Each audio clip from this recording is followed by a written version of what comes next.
Hello everyone and welcome to the part two UPSC. हम लोग follow कर रहे थे हमारा कंप्लीट इकोनॉमी सीरीज और हमने फाइनली बैंकिंग के सारे वीडियोस देख लिए थे।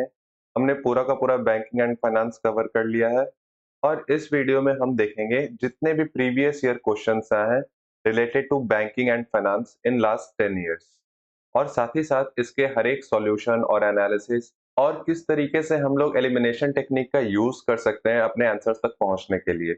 तो इस वीडियो के लास्ट तक आप बने रहिएगा क्योंकि लास्ट 10 इयर्स में ऐसे बहुत सारे क्वेश्चंस आए हैं जो कि रिपीट भी हुए हैं। बहुत सारे क्वेश्चन ऐसे हैं जो कि आने वाले समय में भी रिपीट हो सकते हैं और इनका इतना रिकरेंस है कि पिछले 10 ईयर में कुछ-कुछ क्वेश्चन ऐसे हैं जो 2 बार या 3 बार भी आ चुके हैं। हाँ, डिट्टो सेम टू सेम वो क्वेश्चन नहीं रहेंगे बट उनके ऑप्शंस आपके बस चेंज कर दिए जाएंगे या एक का अगर ऑप्शन ए में कुछ है तो उसको अगले साल उसके दूसरे ऑप्शन से ही बना दिया जाएगा क्वेश्चन। तो ये वीडियो आपके लिए बहुत इंपॉर्टेंट होने वाली है। तो have some patience and watch this video till the end. ये हमारा क्वेश्चन है 2021 का। Consider the following statements. The governor of the RBI is appointed by the central government. Certain provisions in the Constitution of India give the central government the right to issue directions to the RBI in public interest. Third, the governor of the RBI draws his power from the RBI Act. तो पहले आप इसे खुद से pause करके एक बार try करने का कोशिश कीजिए। तो the right answer is answer C, that is 1 and 3 only. अब अगर आप इस स्टेटमेंट्स पे देखिएगा तो थर्ड स्टेटमेंट तो वैसे भी आपको क्लियर है कि आरबीआई के जो गवर्नर है वो आरबीआई एक्ट के थ्रू ही अपना पावर को ड्रॉ करते हैं। तो ऑप्शन ए तो ऐसे ही एलिमिनेट हो जाता है। अब हमारा बच जाता है ऑप्शन बी, सी और डी। तो अब हम देखेंगे स्टेटमेंट फर्स्ट और second. So the RBI's affairs are governed by a central board of directors. The board is appointed by the government of India in line with the RBI Act. ये statement इसीलिए क्या है, पूरा का पूरा correct है क्योंकि आरबीआई के जितने भी अफेयर्स होते हैं वो सेंट्रल बोर्ड ऑफ डायरेक्टर्स के द्वारा गवर्न किए जाते हैं और ये जो सेंट्रल बोर्ड ऑफ डायरेक्टर्स होता है इसको अपॉइंट कौन करती है, तो गवर्नमेंट ऑफ इंडिया। तो हमारा फर्स्ट स्टेटमेंट सही है। सेकेंड स्टेटमेंट क्यों गलत है, तो सेंट्रल गवर्नमेंट, ये आप यहाँ पे देखिए ये वाला point, the central government may from time to time give such directions to the bank as it may after consultation with the governor of the bank consider it necessary in the public interest. Hence statement 2 is not correct. यहाँ पे आपको क्या दिया हुआ है, certain provisions in the constitution of India. तो ये क्या कॉन्स्टिट्यूशन ऑफ इंडिया में ऐसे प्रोविजंस दिए हुए हैं? नहीं। तो ऐसा कहीं भी हमारे कॉन्स्टिट्यूशन में नहीं दिया हुआ है बट सेंट्रल गवर्नमेंट कभी-कभी गवर्नर ऑफ द बैंक्स के साथ ये कंसल्टेशन करके अगर पब्लिक इंटरेस्ट में कुछ ऐसा जरूरत होता है तब डायरेक्शन देती है आरबीआई को। डायरेक्शन देने वाला पार्ट सही है बट ये कॉन्स्टिट्यूशन ऑफ इंडिया वाला जो पार्ट है ये गलत है आपका। तो इससे हमारा स्टेटमेंट 2 गलत हो जाता है। तो ये भी गलत, ये भी गलत। तो our only correct answer is answer C, that is 1 and 3 only. अब हमारा next question, with reference to the urban cooperative banks in India, consider the following statements. They are supervised and regulated by the local boards set up by the state government. Second, they can issue equity shares and preference shares. Third, they were brought under the purview of the Banking Regulation Act 1949 through an amendment in 1966. तो हमें ये बताना है कि अब इन तीनों में से कौन-कौन सा स्टेटमेंट सही है। So the answer is B, that is 2 and 3 only. तो अगर आपको याद होगा तो हमने कोऑपरेटिव बैंक वाले वीडियो में ये क्लियरली बताया था कि अर्बन कोऑपरेटिव बैंक्स क्या होते हैं, पैक्स क्या होते हैं। और जिन्होंने वो वीडियो नहीं देखा है मैं यहाँ पे लिंक डाल देता हूँ, आप यहाँ से चेक कर लीजिएगा एक बार। उसमें कोऑपरेटिव बैंक से रिलेटेड सारे के सारे कॉन्सेप्ट बहुत अच्छे से समझाए हुए हैं। तो हमने उसमें ये देखा था कि जितने भी अर्बन कोऑपरेटिव बैंक्स होते हैं उनको कोई लोकल बोर्ड सुपरवाइज या रेगुलेट नहीं करती है। Urban cooperative banks are regulated and supervised by state registrar और अगर वो एक स्टेट से ज्यादा में है तो उन्हें central registrar of cooperative societies regulate करती है। तो फर्स्ट स्टेटमेंट तो हमारा डायरेक्ट ऐसे ही कट गया। तो इस क्वेश्चन में आप देख सकते हैं अगर आपको सिर्फ ये पता है कि आपकी स्टेट रजिस्ट्रार सुपरवाइज और रेगुलेट करती है, जिसको हमने पढ़ा था बहुत अच्छे तरीके से, तो आपका फर्स्ट ऑप्शन जैसे ही एलिमिनेट हुआ तो आपका ये भी एलिमिनेट हो गया, ये भी एलिमिनेट हो गया और ये भी, क्योंकि इन तीनों में 1 है। तो हमारा डायरेक्ट हम लोग अगर बिना 2 और 3 पढ़े भी हम लोग आंसर पे आ सकते हैं। That the correct answer is answer B, 2 and 3 only. But to be sure एक बार हम लोग फिर से पढ़ भी लेते हैं। तो सेकंड स्टेटमेंट क्या बोलता है? They can issue equity shares and preference share. तो हाँ, ये बिल्कुल करेक्ट है, क्योंकि आरबीआई ने ये गाइडलाइन दी थी कि अगर आप यूसीबी अपने खुद के जितने भी अर्बन कोऑपरेटिव बैंक हैं, वो अपने इक्विटी शेयर्स इशू कर सकते हैं, प्रेफरेंस शेयर भी कर सकते हैं इशू, ताकि वो कुछ कैपिटल बेस कर सकें। तो सेकंड तो सही हो गया। उसी तरीके से थर्ड ये भी हमने देखा था कि जितने भी अर्बन कोऑपरेटिव बैंक्स होते हैं वो बैंकिंग रेगुलेशन एक्ट 1949 के अंडर आते हैं, जिसे कि एक अमेंडमेंट के द्वारा लाया गया था 1966 में। तो हमारा थर्ड भी सही है, सेकंड भी सही है। तो the correct answer is answer B, that is 2 and 3 only. Now next question, in terms of short term credit delivery to the agriculture sector, DCCB, that is District Central Cooperative Banks, deliver more credit in comparison to scheduled commercial banks and regional rural banks। मतलब कि short term credit delivery जितनी भी की जाती है हमारे agriculture sector में, उसमें सबसे ज्यादा शेयर DCCB का है, अगर कंपेयर किया जाए शेड्यूल्ड कमर्शियल बैंक से और RRB से, यानी रीजनल रूरल बैंक से। तो ये एक पहला स्टेटमेंट हो गया। सेकंड स्टेटमेंट क्या बोलता है? One of the most important functions of DCCB is to provide funds to the Primary Agriculture Credit Society। कि एक important function DCCB का ये है कि जितने भी पैक्स हैं उनको ये क्रेडिट डिलीवरी प्रोवाइड करती है। तो क्या ये एक फंक्शन है? तो once again try to answer the question by pausing the video। Okay, so the correct answer is answer B, that is 2 only। और ये तो हमने पूरा एक डिटेल में पढ़ा था अपने वीडियो में कि जो कोऑपरेटिव बैंक्स होते हैं वो 3 टियर में काम करते हैं, टियर 1, टियर 2 और टियर 3। सबसे नीचे टियर 3 में होते हैं PACS, that is primary agriculture credit societies. Second पे आती है हमारी central cooperative banks at the district level, जिसको कि हम लोग डीसीसीबीज भी बोलते हैं, डिस्ट्रिक्ट सेंट्रल कोऑपरेटिव बैंक्स। और फर्स्ट ईयर पे आती है स्टेट कोऑपरेटिव बैंक्स। और हमने एक ट्री मेथड के द्वारा ये पढ़ा था कि डीसीसीबी क्या करती है, वो पैक्स को सपोर्ट करती है, और जो state central bank sorry state cooperative banks होती है वो डीसीसीबीज को क्रेडिट प्रोवाइड करती है। ये ऐसा ट्री चलता आता था। तो सेकंड तो हमारा सही है कि एक इंपॉर्टेंट फंक्शन डीसीसीबी का ये है कि वो पैक्स को फंड प्रोवाइड करेंगे। बट हमें ये ध्यान में रखना है कि डीसीसीबी जितने भी क्रेडिट डिलीवरी करती है, अगर वो हम कंपेयर करें जितने भी शेड्यूल्ड कमर्शियल बैंक्स हैं, तो उनसे काफी कम है, बहुत कम है। Scheduled commercial banks around 80% credit provide करती है in agriculture and allied credit. मतलब जितने भी लोन्स दिए जा रहे हैं एग्रीकल्चर में, उसके 80% सिर्फ शेड्यूल्ड कमर्शियल बैंक्स दे रहे हैं। बाकी जो बचे हुए हैं, आरआरबी दे रही है 5%, और जितने भी डीसीसीबीज हो रहे हैं वो दे रहे हैं 15 to 16%। तो मेजर चंक 80% किसका है? शेड्यूल्ड कमर्शियल बैंक्स का। तो फर्स्ट जो होगा हमारा, ये तो ऐसे ही गलत हो जाएगा, फर्स्ट स्टेटमेंट। तो फर्स्ट स्टेटमेंट गलत हो गया, ये भी नहीं होगा। ये तो खैर हमने डायरेक्ट पता चल गया कि ये option B, that is 2 only. Now next question, what is the importance of the term interest coverage ratio of a firm in India? ये एक बहुत ही इंपॉर्टेंट टॉपिक है, इंटरेस्ट कवरेज रेशियो, क्योंकि एक ये टर्म है, इकोनॉमिक टर्म है, जिसको कि बाद में भी पूछा जा सकता है। तो आपको ये जानना होगा कि आखिर ये आईसीआर होता क्या है, इंटरेस्ट कवरेज रेशियो होता क्या है। तो फर्स्ट रीड द क्वेश्चन, उसके बाद मैं इसे पूरा का पूरा एक्सप्लेन करूंगा। तो first, it helps in understanding the present risk of a firm that a bank is going to give loan to. दूसरा, it helps in evaluating the emerging risk of a firm that a bank is going to give loan to. तीसरा, जितना higher होगा borrowing firm's level of interest coverage ratio, उतना ही worse होगा उसकी ability to service its debt. तो इन तीनों में से कौन सा ऑप्शन सही है? तो ये आंसर करने से पहले हमें ये पता करना होगा कि आखिर आईसीआर होता क्या है, what is interest coverage ratio. तो इसका सही आंसर है 1 and 2 ओनली। कैसे, ये अभी हम देखेंगे।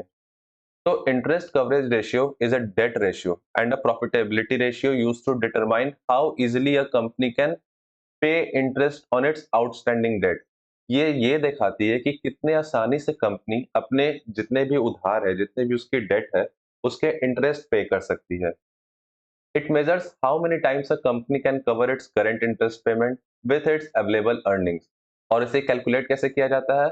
तो ICR equal to interest expense by EBIT, और ईबीआईटी क्या है? Earning before interest and taxes. इसे अगर आप नॉर्मली समझना चाहें तो आप ऐसा समझ सकते हैं कि अगर मान के चलते हैं कि किसी कंपनी का इंटरेस्ट एक्सपेंस हो रहा है 1 लाख रुपए, उसे 1 लाख रुपए इंटरेस्ट देने हैं अपने सारे डेट्स के, और वो कमा रही है टोटल 50,000 रुपीज।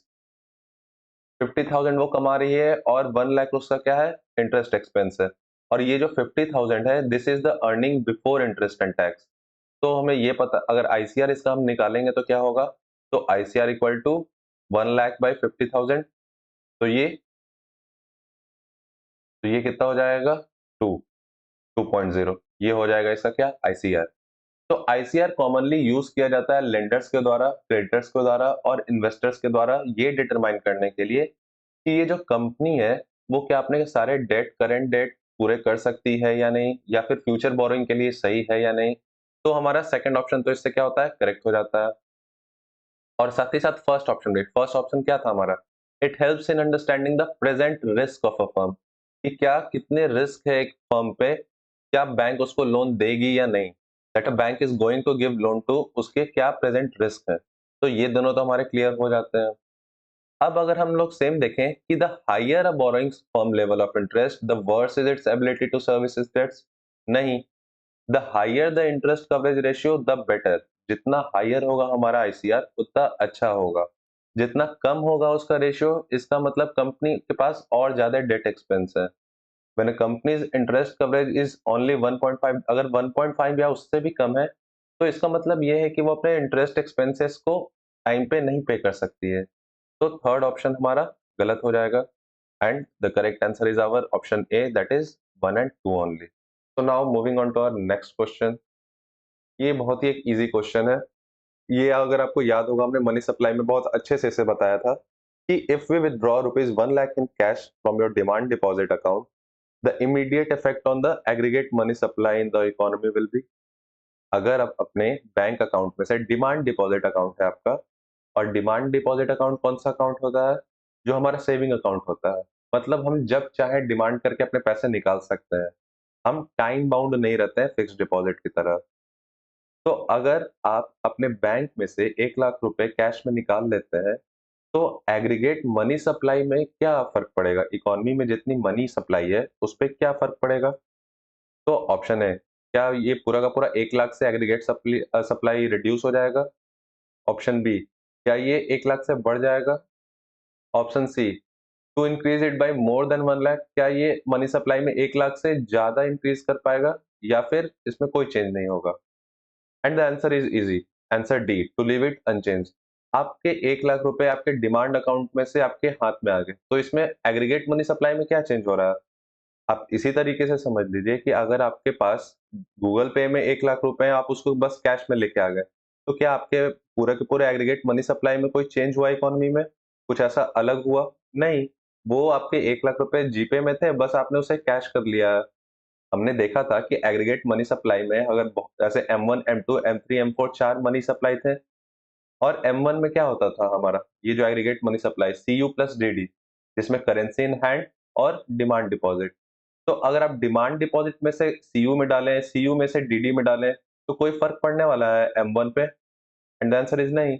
तो हमारा कोई ऐसा फर्क नहीं पड़ेगा, to leave it unchanged. The correct answer is option D. So आगे बढ़ने से पहले एक छोटी सी रिक्वेस्ट है कि अगर आपको ये वीडियोस अच्छी लग रही हैं तो इन्हें प्लीज लाइक और सब्सक्राइब करें और अपना सपोर्ट शो करें, क्योंकि 72.1% ऐसे व्यूअर्स हैं जिन्होंने सब्सक्राइब नहीं किया है। So please show your support and subscribe to this channel. अब which of the following is not included in the assets of a commercial banks in India. ये अगर कोई भी कॉमर्स का स्टूडेंट होगा तो ये बेसिक नॉलेज होता है कॉमर्स का, और इससे इजी क्वेश्चन फाइनेंस रिलेटेड आज तक नहीं आया। ये 2019 का क्वेश्चन है कि इनमें से किसे हम बैंक्स के, कमर्शियल बैंक्स के एसेट्स में इंक्लूड नहीं करते हैं। सबसे first advances, option B deposits, option C investments, और option D money at call and short notice. And the correct answer is simple B, deposit. किसी भी बैंक में जो पैसे डिपॉजिट होते हैं, तो वो उसके एसेट थोड़ी होते हैं, वो उसके क्या होते हैं, लाइबिलिटीज होते हैं, क्योंकि उनपे उसे इंटरेस्ट देना है। और वो लाइबिलिटीज होते हैं, इस कारण से डिपॉजिट कभी एसेट्स हो ही नहीं सकते हैं, they can not be assets. तो the correct answer is option B, deposits. The assets of the commercial bank include, और कमर्शियल बैंक के अगर एसेट सही में मायने में देखा जाए तो क्या क्या होता है, तो कैश इन हैंड जो उनके पास होता है वो उनका एसेट है। जितने भी इन्वेस्टमेंट्स हैं, मनी एट कॉल और short notice, loans, advances and bills discounted, ये सब उनके एसेट्स में आते हैं, बट डिपॉजिट उनके एसेट में नहीं आता है। Next question, the chairman of public sector banks are selected by, जितने भी पब्लिक सेक्टर बैंक होते हैं उनके चेयरमैन को कौन सेलेक्ट करता है? Banks board bureau, reserve bank of India, union ministry of finance and management of concern bank, मतलब उस बैंक के जो मैनेजमेंट है वो डिसाइड करेगी। And the correct option is option A, banks board bureau. ये आपको याद करके रखना है कि हर एक पब्लिक सेक्टर बैंक का चेयरमैन को कौन सेलेक्ट करता है? Banks board bureau. और ये बैंक्स बोर्ड ब्यूरो है क्या? तो in February 2006 the government constituted an autonomous body, एक ऑटोनमस बॉडी का कंस्टिट्यूशन होता है 2016 में, और इसमें जितने भी प्रोफेशनल्स एंड ऑफिशियल्स हैं उन्हें रखा गया है, और इसे कहा जाता है बैंक्स बोर्ड ब्यूरो। और ये रिकमेंड करते हैं कि आप full time director as well as जो कि नॉन एग्जीक्यूटिव चेयरमैन होते हैं, जितने भी पब्लिक सेक्टर के बैंक हैं, SBI, bank of India, bank of Baroda, जितने भी आपके पब्लिक सेक्टर बैंक्स हैं, इनके director as well as non executive chairman के लिए किन्हें अपॉइंट किया जाएगा, इसके रिकमेंडेशन देने के लिए।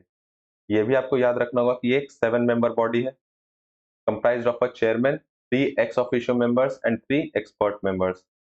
All the members and the chairman are on a part time basis. तो जितने भी members और chairman होते हैं ये क्या होते हैं? पार्ट टाइम बेसिस पे होते हैं, कि इन्हें कंस्टिट्यूट किया जाता है बैंक्स बोर्ड ब्यूरो को पार्ट टाइम के लिए, फिर इसे डिसोल्यूट कर दिया जाता है। तो हमारा सही आंसर होगा A, that is banks board bureau. Next, which one of the following links all the ATMs in India? ये बहुत इजी है कि जितने भी एटीएम्स हैं इंडिया में उन्हें कौन लिंक करता है? Indian banks association, NSDL that is national securities depository limited, national payment corporation of India और reserve bank of India. But अक्सर ऐसे क्वेश्चंस में लोग ज्यादातर आरबीआई सेलेक्ट कर देते हैं, क्योंकि उनको ऐसा लगता है कि बैंक्स के ऊपर अगर सारे बैंक्स कोई गवर्न कर रहा है तो आरबीआई होगा, बट ऐसा नहीं है। The correct answer is option C, that is NPCI. Payment से रिलेटेड जितने भी चीज होंगे हमारे इंडिया में वो एनपीसीआई करती है, that is national payment corporation of India. तो national payment corporation of India is an umbrella organisation for all retail payments. जितने भी रिटेल पेमेंट्स होते हैं इंडिया में उन सबको एनपीसीआई गवर्न करता है। It was set up with the guidance and support of RBI and Indian bank association. इसे सेटअप किया गया था इंडियन बैंक एसोसिएशन और आरबीआई के द्वारा मिलके इनके सपोर्ट से इसे बनाया गया है, और पेमेंट से रिलेटेड जितने भी इशू हैं वो एनपीसीआई देखती है। तो हर एक एटीएम को लिंक करने वाला काम भी कौन देखेगा? NPCI, national payment corporation of India. Next है हमारा, विच one of the following best describes the term merchant discount rate sometimes seen in the news? तो ये आखिर मर्चेंट डिस्काउंट रेट क्या होता है? A, the incentive given by a bank to a merchant for accepting payments through debt cards pertaining to that bank, कि जितने भी incentive दिए जाते हैं बैंक के द्वारा किसी मर्चेंट को, मतलब किसी सेलर को, कि वो अगर पेमेंट एक्सेप्ट करते हैं डेबिट कार्ड्स के थ्रू तो उसके लिए आपको हम इंसेंटिव देते हैं। क्या ये होता है merchant discount rate? Option B, the amount paid back by banks to their customer when they use debit cards और financial transactions for purchasing goods और सर्विसेज। मतलब जितने अमाउंट बैंक्स वापस पे करती है अपने कस्टमर को अगर वो अपना डेबिट कार्ड यूज करते हैं। मतलब अगर हम अपना एटीएम कार्ड यूज करते हैं फाइनेंशियल ट्रांजैक्शन के लिए, तो जो बैंक मुझे कैशबैक देती है उसे बोलते हैं merchant discount rate. Option C, the charge to a merchant by bank for accepting payments from his customer through the bank's debit card, कि जो चार्ज बैंक लगाती है मर्चेंट्स पे कि अगर वो डेबिट कार्ड से पैसे एक्सेप्ट करते हैं तो आपको इतना चार्ज देना पड़ेगा। किसे देना पड़ेगा? वो सेलर को, वो दुकान वाले को। क्या उस चार्ज को बोलते हैं मर्चेंट डिस्काउंट रेट? या फिर option D, the incentive given by the government to merchants for promoting digital payment by their customers through point of sale machine and debit card. ये पॉइंट ऑफ सेल मशीन क्या होती है? POS. आपने देखा होगा जितने भी कार्ड स्वाइप मशीन्स होते हैं मॉल्स वगैरह में उसे हम लोग बोलते हैं पीओएस मशीन। तो क्या गवर्नमेंट जो इंसेंटिव देती है उन मर्चेंट्स को ताकि हम डिजिटल पेमेंट्स को प्रमोट कर सकें, उस रेट को बोलते हैं मर्चेंट डिस्काउंट रेट। तो आखिर ये मर्चेंट डिस्काउंट रेट है क्या? And the correct option is C, the charge to a merchant by a bank for accepting payments from his customers through the bank's debit card. कि अगर आप जब भी किसी मॉल में जाके उनके आप कार्ड स्वाइप मशीन का इस्तेमाल करते हैं, तो मतलब बैंक्स की आप सर्विस का इस्तेमाल कर रहे हैं। इसके लिए मर्चेंट को कुछ चार्ज देने पड़ते हैं उस बैंक को, और इसी को हम बोलते हैं merchant discount rate. So the correct answer is answer C. It is the fee charged from a merchant by a bank for accepting payments from customer through credit and debit cards. The MDR compensates the bank issuing the card. ये MDR जो है merchant discount rate है, ये bank को compensate करती है। Bank के जितने भी चार्ज लगते हैं आपको कार्ड इशू करने के लिए, स्वाइपिंग मशीन लगाने के लिए, नेटवर्क प्रोवाइडर्स के लिए जैसे कि मास्टर कार्ड और वीजा, इनमें बैंक का कुछ कुछ खर्चा होता होगा ना, तो वो ये कहाँ से निकालते हैं? इसी एमडीआर से। ये एमडीआर कंपनसेट करता है ये बैंक के इन सारे खर्चों को। तो एमडीआर चार्जेस पहले प्री एग्रीड प्रोपोर्शन में बता दिए जाते हैं मर्चेंट्स को कि अगर आप मेरा ये स्वाइपिंग मशीन यूज करते हैं तो इतने परसेंट हम आपको देना पड़ेगा, इतना परसेंट मेरा एमडीआर होगा। ये एक प्री एग्रीड प्रोपोर्शन होता है। In India, the RBI specifies the maximum MDR charges that can be levied on every card transaction. But India में आरबीआई ने ये स्पेसिफाई कर रखा है कि कोई भी बैंक मैक्सिमम एमडीआर चार्जेस कितना ले सकती है। A low MDR holds key to popularise the less cash economy in India. और ये जाहिर सा बेसिक सेंस है कि अगर एमडीआर कम होगी तो मतलब दुकानदार कम पैसे में देंगे, तो लोग भी ज्यादा लेस कैश इकोनॉमी में विश्वास करेंगे। और अगर ज्यादा एमडीआर है तो इसका मतलब ये है कि आपको डेबिट कार्ड और क्रेडिट कार्ड से पेमेंट करने पे थोड़ा महंगा पड़ेगा। तो कोई नहीं चाहता है कोई भी सेम सामान को महंगे प्राइस में खरीदने के लिए, तो वो लोग कैश ही प्रेफर करेंगे। तो अगर हमारा लो एमडीआर है तो हम लेस कैश इकोनॉमी को, कैशलेस इकोनॉमी को आगे फैसिलिटेट कर सकते हैं। नेक्स्ट है हमारा, ये one of the most important questions है और ये सबसे ज्यादा घुमाने वाला क्वेश्चन भी था, क्योंकि अक्सर लोग ऐसे छोटे छोटे टॉपिक्स को मिस कर जाते हैं और यही टॉपिक्स हमारे एग्जाम में आते हैं, प्री में आते हैं। What is CAR? That is capital adequacy ratio. तो इसके लिए दो स्टेटमेंट दिए हुए हैं। CAR is the amount that banks have to maintain in the form of their own funds to offset any loss that banks incur if the account holders fail to repay dues. ये एक statement हुआ। दूसरा, CAR is decided by each individual bank. तो ये CAR क्या होता है, ये जानना हमें पहले इंपॉर्टेंट होगा, तभी जाके हम ये आंसर कर सकते हैं। और सिंस इस टॉपिक को मैंने इसीलिए अपने किसी वीडियो में नहीं रखा था, क्योंकि ये ऑप्शंस के थ्रू मैं समझाना चाहता था कि आप जब प्रीवियस ईयर क्वेश्चन में ये क्वेश्चन आया हुआ है तो उसे हम एड्रेस कैसे करेंगे। तो पहले हम ये जान लेते हैं कि आखिर सीएआर होता क्या है। What is capital adequacy ratio? तो CAR is a measurement of banks available capital expressed as a percentage of a banks risk weighted credit exposures. ये आपको इकोनॉमिक टर्म में समझ में नहीं आएगा, बेसिक बेसिक बोला जाए तो it is the amount that banks have to maintain in the form of their own funds. ये वो पैसा है जो बैंक को अपने खुद के फंड में रखना पड़ता है अगर उसे कोई लॉस होता है, अगर उनके कोई अकाउंट होल्डर अपना ड्यूज रिपे करना छोड़ देते हैं। इसे आप इस तरीके से समझ लीजिए, मान लेते हैं कि एक बैंक का कोई ऐसा अकाउंट होल्डर है जिसके पास 40,000 उसको रिपे करने थे, और अगर वो ये 40,000 रिपे नहीं करेगा तो उस बैंक का क्या होगा? लॉस होगा उस साल। तो बैंक को इस लॉस ना सहना पड़े 40,000, इसके लिए अपने फंड में रखना पड़ेगा 40,000 रुपए, कि भाई चलो अगर ये मेरा जो अकाउंट होल्डर है ये अगर नहीं भी दे रहा है, ये ड्यू नहीं कर रहा है, तो मेरा 40,000 हम इसको इस फंड में डाल देंगे ताकि मेरा लॉस कम से कम ना शो हो। तो उस अमाउंट को अपने लॉस से बचाने के लिए जो बैंक्स रखते हैं अपने फंड में, उसे ही हम बोलते हैं कैपिटल एडिक्वेसी रेशियो। तो it is the amount that banks have to maintain in the form of their own funds. उनको बैंक को मेंटेन करके रखना है कि ये मेरे पास कम से कम 40,000 होना चाहिए to offset any loss that banks incur, अगर उनके अकाउंट होल्डर्स अपने ड्यूज पे करना फेल कर जाते हैं तो स्टेटमेंट वन हमारा करेक्टली पूरा अच्छे से इसको डिफाइन किया हुआ है, तो ये तो हमारा सही हो गया। अगर देखा जाए सीएआर में दो तरीके के कैपिटल होते हैं। कौन? ये जो 40,000, जरूरी नहीं है कि बैंक सिर्फ पूरा का पूरा कैश में ही रखे। It is the core capital, tier one capital. इसमें आप इक्विटी कैपिटल भी रख सकते हैं, शेयर कैपिटल भी रख सकते हैं, इनटेंजिबल एसेट्स के फॉर्म में भी रख सकते हैं। उसी तरीके से टायर टू कैपिटल में आप रिटेन्ड अर्निंग रख सकते हैं, unaudited reserves and general loss reserves के तौर पे रख सकते हैं। ये टायर वन और टायर टू दोनों सीएआर का ही पार्ट है। तो क्या सीएआर हर एक इंडिविजुअल बैंक खुद से डिसाइड करेगी कि मेरा सीएआर क्या है? तो नहीं, CAR is decided by central bank, यानी कि इंडिया के केस में आरबीआई ये डिसाइड करती है ताकि कमर्शियल बैंक्स ज्यादा से ज्यादा लोन ना ऐसे बांटते फिरे और बाद में पता चला कि उनका अपना खुद का फंड नहीं है और वो इंसॉल्वेंट हो गए। तो कितना फंड हर एक बैंक को रखना है, मेंटेन करके रखना है अपने सीएआर में, ये आरबीआई डिसाइड करेगी। तो हमारा सेकंड स्टेटमेंट तो इनकरेक्ट हो गया। और correct answer is a, that is one only. Okay, अगर आपको ऐसे कोई भी सॉल्यूशंस में अगर आपको कुछ भी ऐसा डिफिकल्टी हो रहा है तो आप उसे कमेंट सेक्शन में लिख सकते हैं कि सर ये टॉपिक मेरे को समझ में नहीं आया। आई विल ट्राई कि एक डाउट सॉल्विंग के तरीके से एक अलग वीडियो बना के उन सारे डाउट्स को सॉल्व कर दिया जाए। तो this was all about CAR. Now let's move on to our next question. Consider the following statements. NPCI helps in promoting the financial inclusion in the country.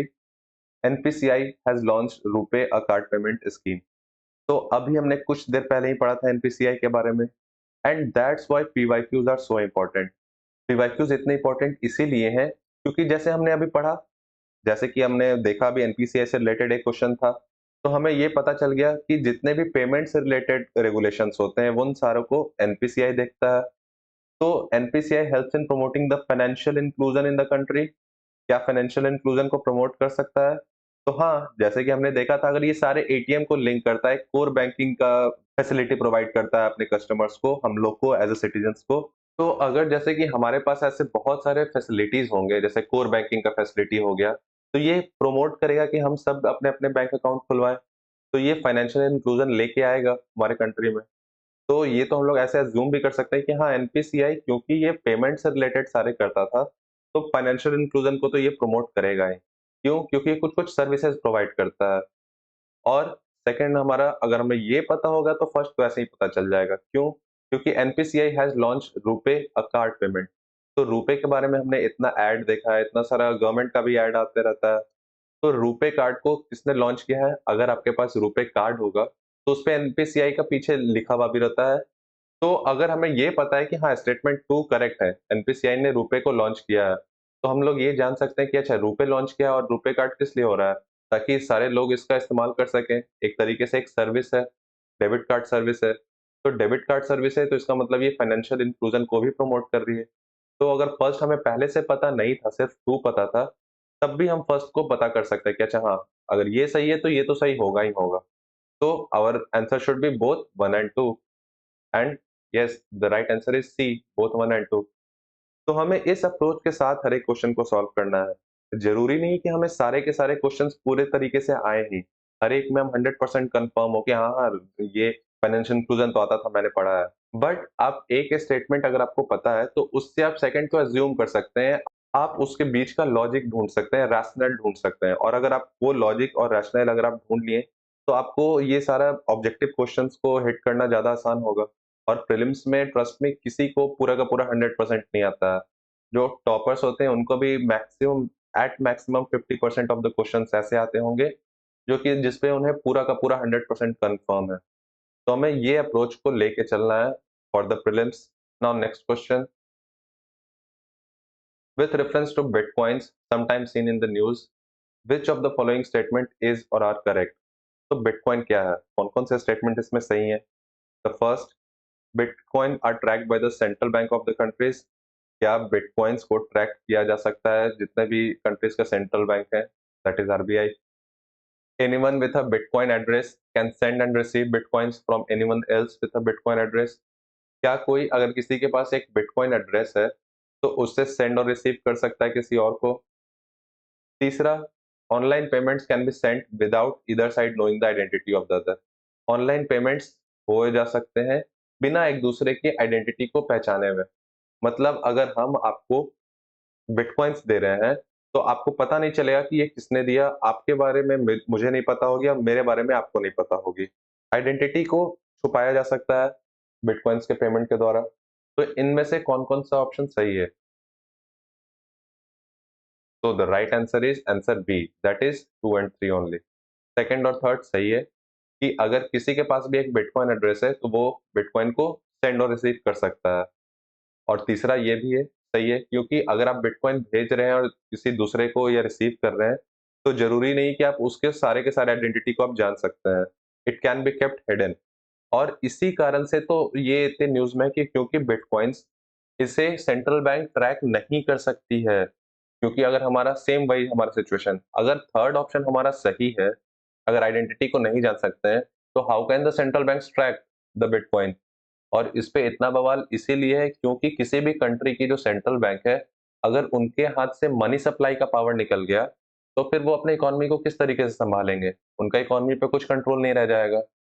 तो इसलिए ऑप्शन 1 हमारा रॉन्ग है। और सेकंड तो हमारा सही है, तो हमारा सही आंसर क्या होगा? 2 and 3 only, answer B.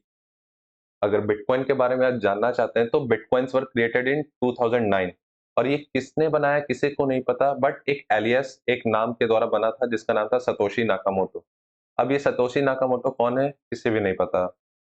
Bitcoins can be used in online transactions anonymously, बिना बताए हुए, बिना अपने आइडेंटिटी को रिवील किए हुए एनोनिमसली इससे पेमेंट किए जा सकते हैं। और मैंने बताया कि सेंट्रल बैंक इसे ट्रैक नहीं कर सकती है, सो हमारा statement first is not correct. किसी के पास भी अगर बिटकॉइन एड्रेस है तो वो सेंड और रिसीव कर सकता है। तो our correct answer is 2 and 3 only. The term core banking solutions is sometimes seen in the news, which of the following statements best describe the term. Core banking solution हमें बहुत बार news में सुनने को मिलता है, तो आखिर ये कोर बैंकिंग सॉल्यूशन है क्या? हमारा first statement, it is a networking of a bank's branches which enables customers to operate their account from any branch of the bank on its network regardless of where they open their account। कि क्या हर एक bank के branches इस तरीके से network में covered है कि जहां पे आपने अपना, जिस ब्रांच में आपने अपना अकाउंट खुलवाया था, उसके हट के आप दूसरे ब्रांच में भी जाके अपना बैंक का सारा काम कर सकते हैं। लेट सपोज आपने किसी एक्स सिटी में, एक्स सिटी के एक ब्रांच में, एसबीआई के एक ब्रांच में आपने अपना सेविंग अकाउंट खोला है। क्या आप वाई सिटी के एसबीआई ब्रांच में जाके अपना पैसा निकाल सकते हैं कि नहीं? क्या ये है core banking solution? It's just a statement, मैं बस आपको स्टेटमेंट समझा रहा हूँ। पहला स्टेटमेंट ये बोल रहा है। Second, it is an effort to increase RBI control over commercial bank through computerisation. क्या ये आरबीआई के कंट्रोल को इंक्रीज करने का एक एफर्ट है कि आरबीआई कमर्शियल बैंक को और अच्छे तरीके से कंट्रोल कर सके through computerisation of all the datas.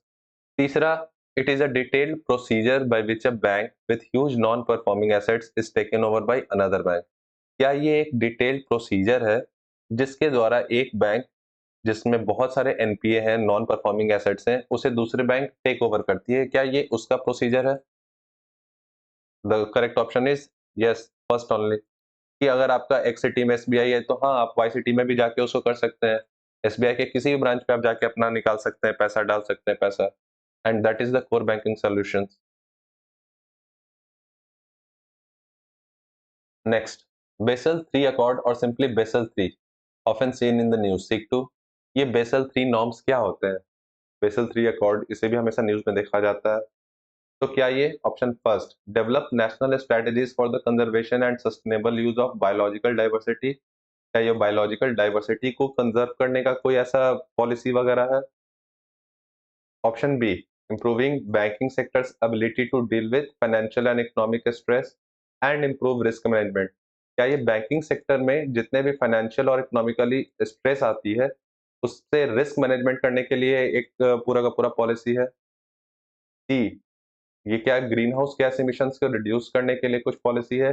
या fourth, to transfer technology from developed countries to poor countries, कि डेवलप्ड कंट्रीज से अच्छे और मॉडर्न टेक्निक्स, टेक्नोलॉजी को पुअर कंट्रीज की तरफ ट्रांसफर करने का पूरा जो प्रोसेस है वो लिखा हुआ है बेसल 3 अकॉर्ड में। कि क्या है ये? Which is the correct option? The correct answer is B, to improving banking sectors ability to deal with financial and economic stress. हर एक बैंकिंग सेक्टर को ये देखने के लिए कि अगर कल को रिस्क होता है, कुछ इकोनॉमिक क्राइसिस आती है, तो आप किस तरीके से रिस्क मैनेजमेंट करेंगे। इसके लिए कुछ नॉर्म्स दिए हुए हैं जिन्हें हम बेसल 3 नॉर्म्स बोलते हैं। तो Basel 3 is an internationally agreed set of measures. ये कुछ सेट ऑफ मेजर्स हैं बैंक के लिए कि आपको ये करके रखना है ताकि क्राइसिस के समय में आपको कोई दिक्कत ना हो।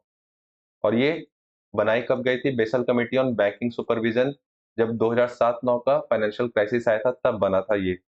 Now next question, which of the following grants direct credit assistance to rural households.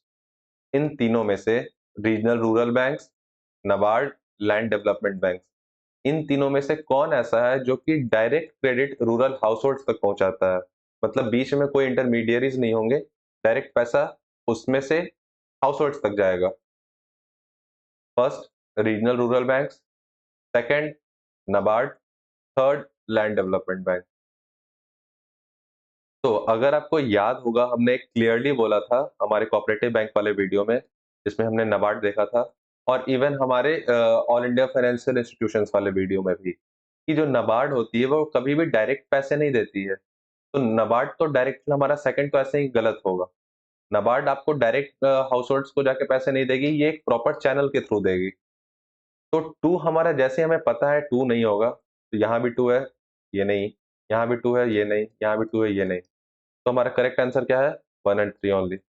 तो देखा हमने कैसे एलिमिनेशन टेक्निक का इस्तेमाल करके, अगर हमने ये बस पढ़ा हुआ है कि नाबार्ड एक प्रॉपर चैनल के थ्रू पैसे देती है, तो हमारा ये करेक्ट आंसर हो जाएगा। And yes, the correct answer is answer C. तो जितने भी रीजनल रूरल बैंक्स होते हैं और लैंड डेवलपमेंट बैंक्स होते हैं, यानी आरआरबीज हो गई, एलडीबीज हो गए, ये आपको रूरल हाउस होल्ड्स को डायरेक्टली भी वो लोन प्रोवाइड करते हैं। बट आप डायरेक्ट नाबार्ड से जाके लोन नहीं मांग सकते। नाबार्ड आपको, अगर आप रूरल हाउस होल्ड में हैं, रहते हैं, फिर भी आपको नाबार्ड आपको डायरेक्ट लोन नहीं देगी, वो कोऑपरेटिव बैंक्स के थ्रू देती है। In India, which of the following have the highest share in the disbursement of credit to agriculture and allied activities?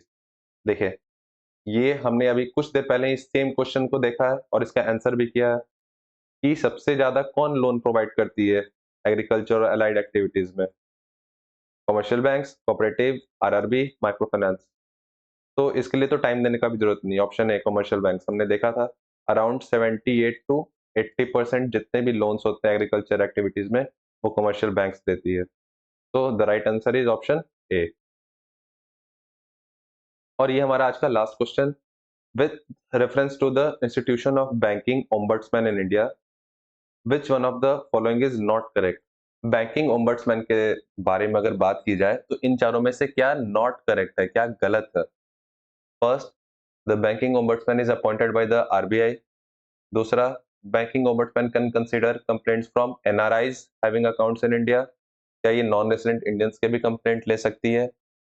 तीसरा, the order passed by the banking ombudsman are final and binding on the parties concerned। और चौथा, the service provided by the banking ombudsman is free of any fees। इसका कोई fees नहीं लगता है। तो try कीजिए इसे। And the correct answer is C, the order passed by banking ombudsman are final and binding on the parties concerned। ये सही नहीं है। This is a wrong statement, जो हमें पता करना था कि नॉट करेक्ट। तो our correct option is C. आइए जान लेते हैं बैंकिंग ombudsman के बारे में।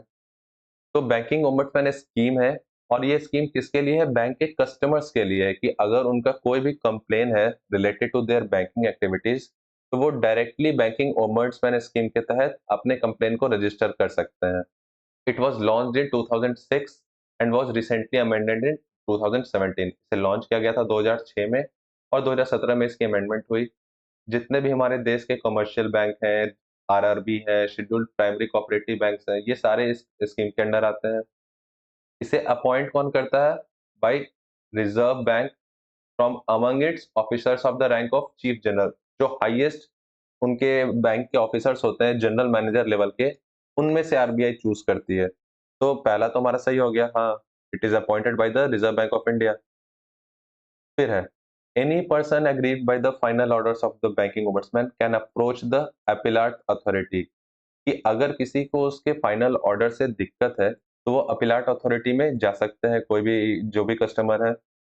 The appellate authority is wasted with the deputy governor of the RBI. तो ये जो हमारा था सी, ये हमारा गलत हो गया, कि नहीं भाई, बैंकिंग ओम्बड्समैन ने जो कहा वो फाइनल और बाइंडिंग है। नहीं, फाइनल और बाइंडिंग नहीं है। आप चाहे तो उसके लिए अपील कर सकते हैं टू द अपीलेट अथॉरिटी। और अगर अब बात आई कि क्या एनआरआईज कंप्लेन कर सकते हैं, तो हाँ, जितने भी रेमिटेंस से रिलेटेड अगर उनके कुछ डाउट्स हैं, उनके कुछ कंप्लेंट्स हैं, डिपॉजिट से रिलेटेड कुछ उनके कंप्लेन है, तो वो बैंकिंग ओम्बड्समैन को, जो नॉन रेसिडेंट इंडियंस है, वो भी अप्रोच कर सकते हैं। तो ये भी हमारा सही है। और साथ ही साथ हमारा लास्ट, की इसके लिए बैंकिंग ओम्बड्समैन के लिए कोई हमें फीस देने की जरूरत नहीं है, तो ये भी सही है। तो हमारा ये सही था, ये सही था, सिर्फ एक स्टेटमेंट गलत था। तो our correct answer is option C. तो हमने देखा बैंकिंग से रिलेटेड कितने सारे क्वेश्चंस आए हुए हैं यूपीएससी प्रीलिम्स में, और ये एक ऐसा एरिया है जिससे आप कितने भी आपके सिलेबस चेंज हो जाए, आपके पैटर्न चेंज हो जाए, बट बैंकिंग और फाइनेंस से आपके क्वेश्चंस रहने ही रहने हैं। इवन दो इन 2023 जब इतना हार्ड पेपर आया था, उस साल में भी अगर आपको किसी ने बचाया तो इकोनॉमी के पीवाईक्यूज ने बचाया है। तो इस कारण से मैं बोल रहा था कि ये आपके लिए बहुत ही एक इम्पोर्टेंट वीडियो हो जाता है। आपने जितना भी पूरा का पूरा चैप्टर में पढ़ा, that's okay, that's fine, but जब तक से आप ये नहीं देखेंगे कि प्रीवियस ईयर में क्वेश्चंस किस तरीके से फ्रेम हुए हैं, तब तक से आपको ये नहीं पता चलेगा कि हम रिवीजन के समय किस तरीके से हम लोग रिवाइज करें, किस पे ज्यादा फोकस करें। That was all from this video, I hope you like this. और अब हम स्टार्ट करेंगे हमारा एक नया चैप्टर। हमने बैंकिंग खत्म कर लिया, नेक्स्ट चैप्टर हमारा होगा about the financial sector, the finance market. जितने भी शेयर मार्केट, फाइनेंस मार्केट से रिलेटेड अभी जो ट्रेंडिंग चल रहा है यूपीएससी में फॉर पास्ट 2 और 3 इयर्स, उसे अब हम कवर करेंगे हमारे कंप्लीट चैप्टर में। तो तब तक के लिए बने रहे हमारे चैनल पार्ट 2 यूपीएससी पे, and have a good life.